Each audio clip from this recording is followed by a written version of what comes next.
Amy Klobuchar and Mayor Pete sniped at each other and got into a debate last night. And this exchange in particular is hilarious because you can tell that they're pissed at each other, but there's really... they don't have the policy substance there to back it up in their sniping. So you can see how little substance there is, even though they're going at each other's throats. Take a look. I think this experience works, and I have not denigrated your experience as a local official. I have been one. I just think you should respect our experience when you look at how you evaluate someone who can get things done. Thank you, Senator. Mr. Mayor, I'll give you a chance to respond. You actually did denigrate my experience, Senator, and it was before the break, and I was going to let it go because we got bigger fish to fry here. But you implied I don't think we have bigger fish to fry than picking a president of the United States. You're right. And before the break, you seemed to imply that my relationship to the First Amendment was a talking point, as if anyone up here has any more or less commitment to the Constitution than anybody else up here. Let me tell you about my relationship to the First Amendment. It is part of the Constitution that I raised my right hand and swore to defend with my life. That is my experience, and it may not be the same as yours, but it counts, Senator. It counts. Thank you, Mr. Mayor. Senator Klobuchar, you have 45 seconds to respond. I certainly respect your military experience. That's not what this is about. This is about choosing a president. And I know my view of this is I know you ran to be chair of the Democratic National Committee. That's not something that I wanted to do. I want to be president of the United States. And the point is, we should have someone heading up this ticket that has actually won and been able to show that they can gather the support that you talk about of moderate Republicans and independents, as well as a fired up Democratic base. And not just done it once, I have done it 3 times. I think winning matters. I think a track record of getting things done matters. And I also think showing our party that we can actually bring people with us, have a wider tent, have a bigger coalition, and yes, longer coattails, that matters. Thank you, Senator. I got to respond to that. Senator, I know that if you just go by vote totals, maybe what goes on in my city seems small to you. If you want to talk about the capacity to win, try putting together a coalition to bring you back to office with 80% of the vote as a gay dude in Mike Pence's Indiana. 15 seconds. Again, I would, Mayor, if you had won in Indiana, that would be one thing. You tried and you lost by 20 points. Let's talk about how we win. Excuse me. Oh my goodness. That exchange.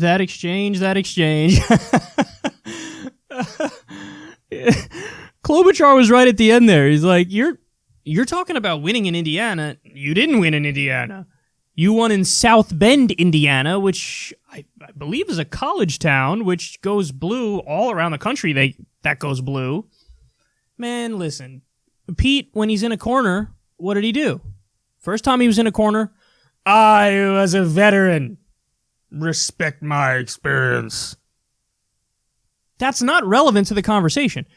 I'm sorry, guys, but let's keep it real. Being a veteran, in and of itself, is not a qualification for president. Now, it can be if you marry it with a bunch of other stuff, but just being a veteran, I was a veteran.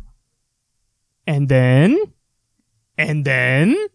so if by that logic, is anybody who was ever in the military, are they all qualified for president? Because that's the argument Mayor Pete is making.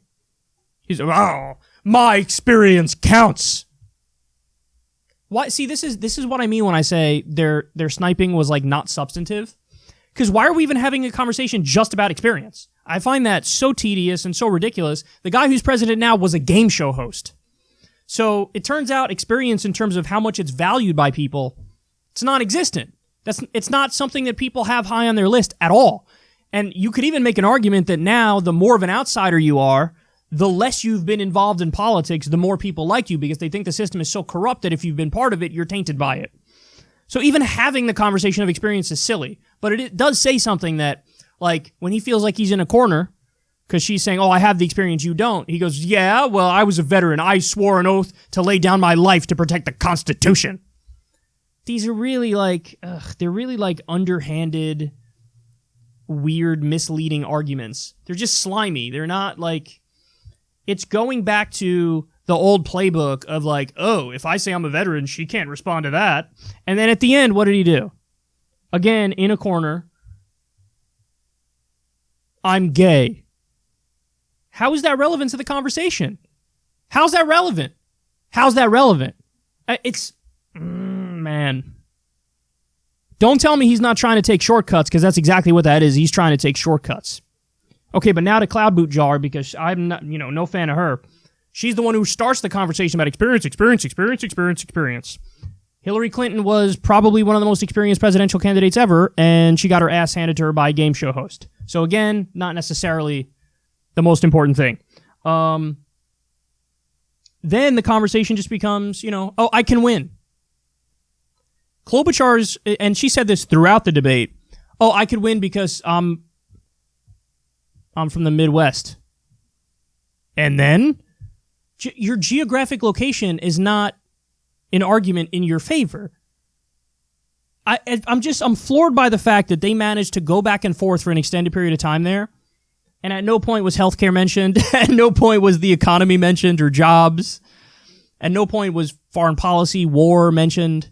This is the unserious politics, which leads me to, understand why some people tune out. Because I think, honestly, people are underestimated by the establishment, as if, distract the poors and then move along here.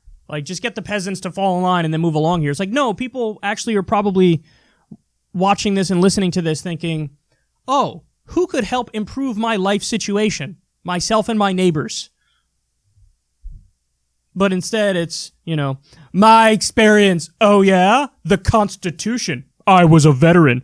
Oh yeah? Well, I can win. And I'm not so sure you can win. Oh yeah? Well, I'm gay and I won in Mike Pence's Indiana. Even though I didn't win in all of Indiana, I won in a small town. I got 7,000 votes. Guys, that's how many votes he got. He got 7,000 votes. I could tell you guys I'm running for president as a goof and say write in my name, and I would get more than 7,000 votes. So what is he doing? It's he has to be misleading and just to make it appear like I'm serious and I should be on this stage. And by the way, that goes right back to his. Remember, he released his plan for Black America, but then he lied about getting black endorsements. And, some of the people he cited, the media spoke to them and they were like, I did not endorse this at all. This is kind of crazy that he just signed my name on. And then they said, oh, we sent them an email and told them you have X amount of time to opt out of your support of this. So the default assumption was they support it and then they have to opt out of it? Are you kidding me? It shows he's willing to be dishonest. That's what it shows.